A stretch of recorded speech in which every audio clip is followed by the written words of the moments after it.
Hello everyone, how are you today? I hope you're having a really good day so far. If you're new here, my name's Taylor. I live in Baltimore City, and on my YouTube channel, I feature content that's generally focused on knitting and spinning. In this week's episode of what I like to call the Thread to Mend podcast, I'm going to share with you a couple new projects I'm working on. And, I'm still plugging away on that Slipstravaganza. Of course, we have Star Baby Moonchild joining us here today. And before we get into this week's video, I want to take a brief pause to mention this week's sponsor. Is this not the cutest pet mat? I think that this is such a cute product. It's obviously just a little mat. It's kind of like a tiny little comforter for your cat or dog. And they're shaped like leaves. Shippy's on this one here, shaped like a ginkgo leaf. They're both reversible. There's like a light side and a dark side, and you can flip it to whichever side matches your home decor best. But they're just these little pads that you can put anywhere in your home. I like to keep them on my vintage furniture that need a little extra protection from the elements of our household. and they really do keep the surfaces of my furniture a little bit cleaner. The pets find the mat to rest on, so the majority of their pet hair and dander collects in that single space versus the entire length of the couch. So it really does help me maintain a little bit cleaner of a home by simply maintaining certain surfaces that they rest on the most. But also I can throw it in the machine and wash it well and good without, worrying about shampooing my couch or, washing this 50-year-old chair that might not hold up well over time. So I'm really happy to have these two adorable pet mats. I think they're super cute. I was sent these by happyandpolly.com, who is proudly supporting this week's episode on my channel here. And I'm going to leave a link to their website below if you're interested in checking them out. They have the widest array of pet products I've ever seen. Nothing is standard. Everything is really unique. They have water fountains and ergonomic pet food bowls. They have cat trees that are unlike anything else I've ever found online. And pretty much anything else you can imagine. Toys, pet mats, pet beds, all kinds of stuff. I would definitely check them out if you're in the market for a cool gift.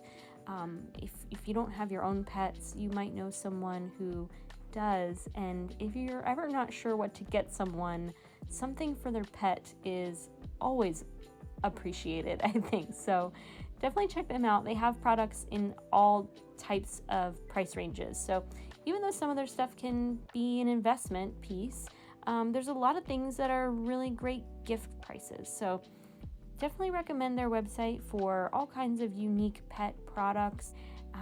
Some of their cat trees are really cool, and I like the little toys too. I love getting little toys for my pets. So if you're interested, check them out. I'm going to leave a link again below in the description, and there's a coupon code for you to save 10% off your order. Thanks so much. I appreciate you.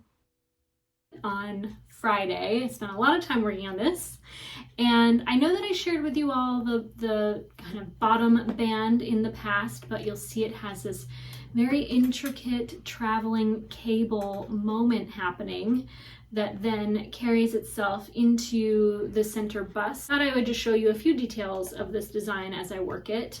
The cables do lend themselves to be sort of an integral part of the structure and ultimate design. So you can see, if I give you a little close-up, that these cables that cross here, they travel into the side of the cup and then into the side of the back panel, which I have not yet continued here as I work the rest of the pattern. But I'm really happy with this as it's turning out. It's a 2-stitch I-cord, which I feel like gives a much flatter surface, so you don't get too much of a seam under clothes. I know that a worsted weight bra is not for everybody, but I actually really like the thickness of this.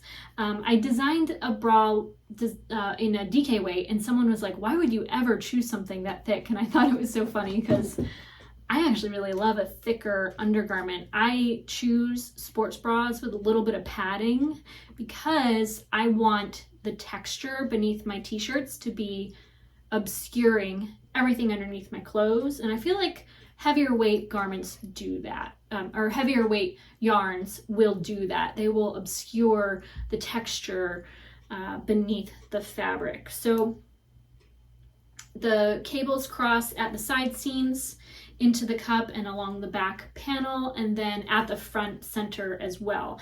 And I pretty much intend to incorporate that design feature in every sort of bralette design I come out with, because of the fact that it provides so much structure where the fabric is pulled in opposite directions. I feel like it gives a really clean and just stable aesthetic to that general area where you can experience some tension. So I'm really happy with that little discovery I made, and I like the kind of center bust detail of those cables traveling in at the front.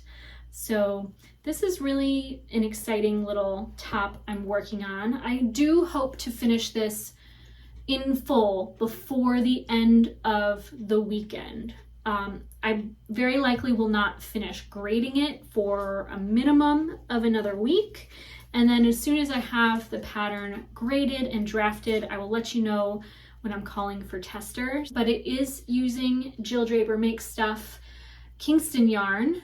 And the gauge is the same as my Kingston cardigan because I'm using size 7 needles as well. So if you have any worsted weight yarn laying around, a skein should do ya. Depending on the size, of course, you might need more than one skein. But I might have to really think hard about grading this pattern because of the number of stitches required to repeat the pattern for it to be executed in the exact same way. I really have to apply myself to figuring it out properly.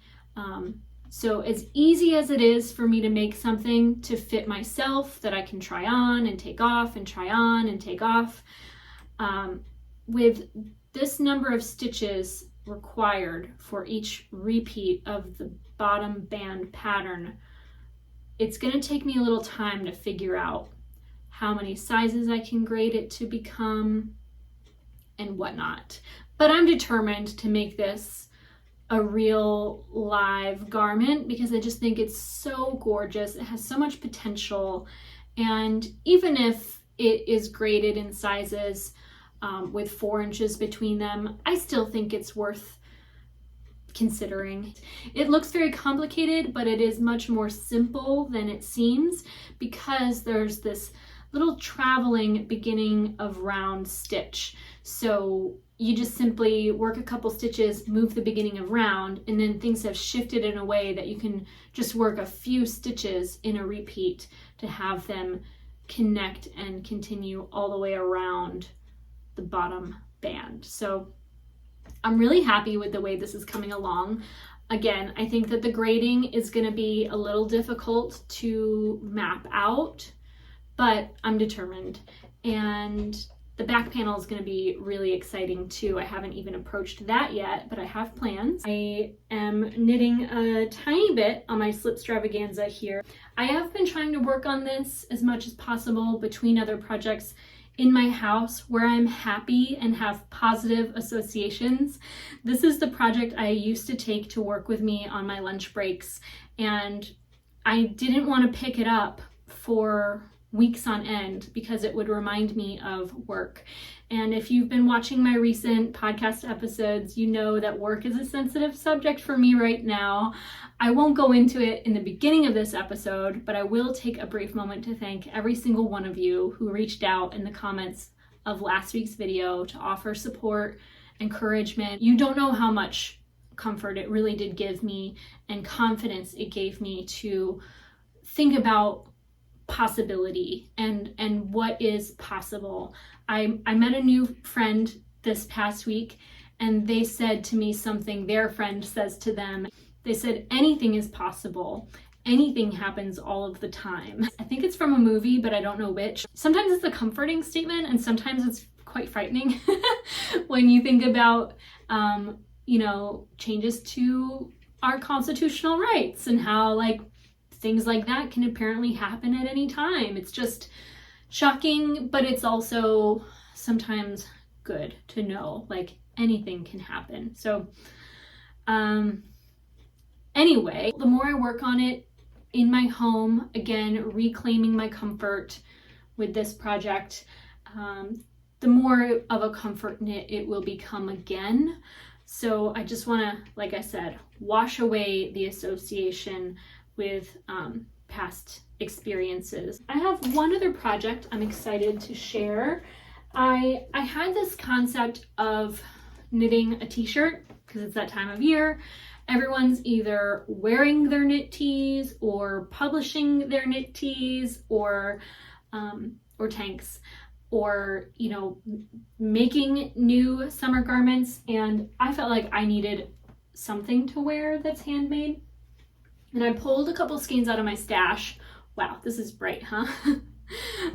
These were 2 skeins from Stephen and Penelope. They are the West Wool bicycle yarn. They're fingering weight, super nice. I love working with it. I knit a swatch I'm going to share with you in a second, but I thought these colors looked so cute together. If you can't tell and it's a little blown out, this is a super light peach, and then this is a very hot neon red, and I thought the juxtaposition was really good. They just seem to really complement each other well. I do still think they would work out with wider stripes, but I'm kind of in a stripy mood these days, and I wanted to do a thin stripe project, kind of not unlike the one I'm wearing. And I started knitting a swatch with these 2 colors, and as soon as I knit the 3rd stripe, I knew this was just not the right color story for me.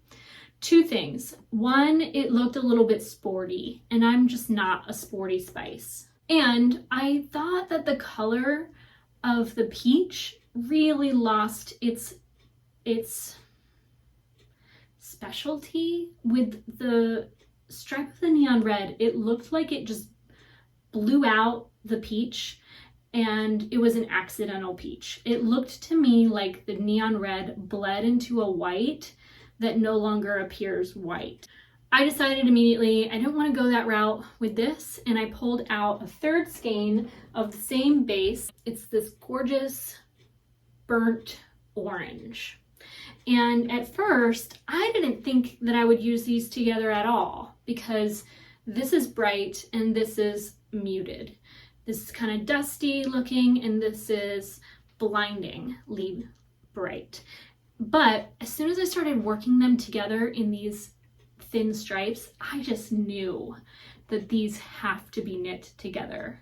So I'm really excited to cast on a project with these 2 colors soon. I feel inspired by the bubble cardigan and its general shoulder construction to try something similar. Otherwise, I might revert to more of like a raglan shaped top, but I think I want something that's a little bit more modern. Not that raglans can't be modern. So I knit a swatch, and soon I hope to cast on that project and draft the instructions. I really want to do one pattern at a time though. So I'm going to work the bralette first and get the grading done on this one, and hopefully get this out into testing very soon. And then I'm going to cast on and start working the t-shirt. And the fact that I'm making these now to publish sometime later is evidence of the fact that I am not an expert. Of course I'm not, but I am not yet a knitwear designer. I would love to be one day. I think of myself as an apprentice to the craft of design. But true professionals like have this stuff ready before the season of consumption. Like people are publishing patterns for these types of garments right now. Whereas me as a hobbyist, I'm like, oh yeah, I would like that. And then I'm deciding in the months of June and July, like it's time to start knitting a bra or a t-shirt. And you know, all of you out there who are helpful and supportive of me on my knitwear design journey, I appreciate you so much, because you know, I would love to be more polished. I think in the trade, I would love to be like more prepared, but I need to give myself a break. Like I have been working a full-time job forever. I don't do this for work. I do it for fun, but also like I'm not a tradesman. You know what I'm saying? Like I haven't had the time or the energy to do it the right way, but I'm doing it. I'm just doing it and I'm having fun in the process. And you know, I'm not gonna lie, like in the last couple days where I've been rattling my brain about what am I gonna do with my life? What is my future gonna be? Will I have another job? Like, what am I gonna do? I was thinking like maybe I'll design knitwear and make more content online and walk dogs to pay the bills and just focus more intently on design and content creation. And I still might go that route, but I'm just a little too scared, I think. I don't know. I'm overthinking it like I typically do, but I think I'm more comfortable working a regular job and continuing to approach knitting and knitwear design as a passion, and something that I'm invested in terms of time and energy, but I'm not relying on. Oh my God, did you know that Beyonce released a song for me? How crazy is it that in the same week I resigned from my job, Beyonce releases a song about quitting your job? I mean, serendipity right there. She's so tapped in. So if you made it this far in this week's episode, leave me the candle emoji. You know, the candle emoji? Because I decided to light a candle today, even though it's hot as balls. And I thought I'd show you a cute little craft. This is something that I do for myself, but I make these little decorated matchboxes. You know, you can buy the little ones or the big matchboxes, and I just find cute little vintage books and things. This is like a Russian soldier doing some kind of airspace research thing. And I just decorate matchboxes to keep around the house wherever my candles are, so I can light them at my leisure. I thought I'd share that craft with you in case it's something you haven't considered yourself. It's a nice little gift to like tuck into a bag if you're giving a candle. That's gonna be it for this week's episode of the Thread to Mend podcast. I want to thank you so much for watching. If you want to find me on social media, my name is Taylor E. Owen on Ravelry, Instagram, and Twitter. You can find me on TikTok as Taylor Knits. I hope you have a wonderful day and that you take care. This week's garden tour has been brought to you by Echinacea and Cosmos. Our blueberries are ripening one at a time. And look how big my sage plant is again. The okras are a little bit stunted. I don't think they get quite enough sun. But the cucumbers are doing great. All of my cucumber plants have little baby fruits. And I don't know if you'll spot one, but I've never seen more praying mantis than I have this year. They are all over this garden.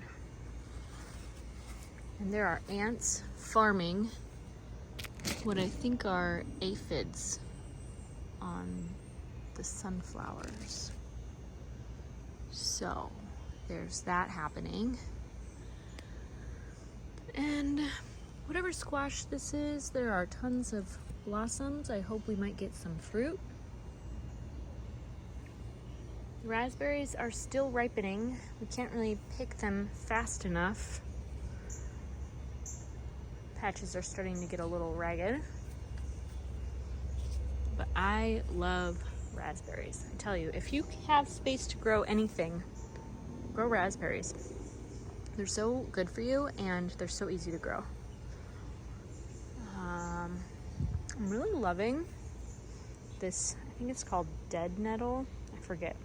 Brian picked that up at the store for me, but I think I'm going to put some of these hostas in other parts of the yard so that I can plant something here in a nice drift next spring. There have been a ton of bees on the St. John's wort, and the black raspberries are pretty much done fruiting. I think we've picked all the fruits. There's just a few stragglers still ripening. And you can see the pawpaw now has kind of made its way out of the bush of berries. The black berries are barely fruiting. Barely. I mean, the fruits are just, I don't know, they're just small. We'll see how they do. But I've really enjoyed the blueberries this summer, and all of the volunteer squash that we're growing has been really fun. I always get a kick out of letting the squash take over the yard. And I'm really excited about this plant in particular. I think that it's a brown-eyed Susan. This is probably my favorite pawpaw tree of the three. I like that it's growing with its branches kind of parallel to the cattle panel. And the compost bin is like really getting full. And it's not ideally hot, but it's still quite warm.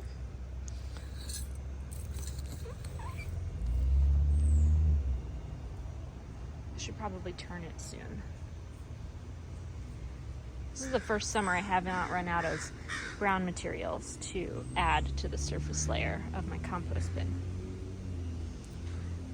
And you probably can't tell, but I did do a little rearranging here in this perennial shade bed. I used to have right here on both sides of these cattle panels one of these lime green heucheras. There were 3 of them, and I yanked out 2 so that there was more space in front of this bleeding heart, and I pulled what had been overshadowed by it forward. So now you can see that I have hellebores planted here and 2 other heuchera varieties, and then I relocated that lime green heuchera to the front yard. And these are gonna look a little bit bigger and better soon. They just need a little more time. And aw, Orange Tabby's such a chill dude. I love him. He's such a good kitty. He's getting old. I hope he's okay. He looks like he's breathing. Anyway, I'm getting bit up by mosquitoes out here, so I'm gonna go back inside. Thanks so much for watching. I hope you have a wonderful Sunday and a great week ahead of you, and that you take care.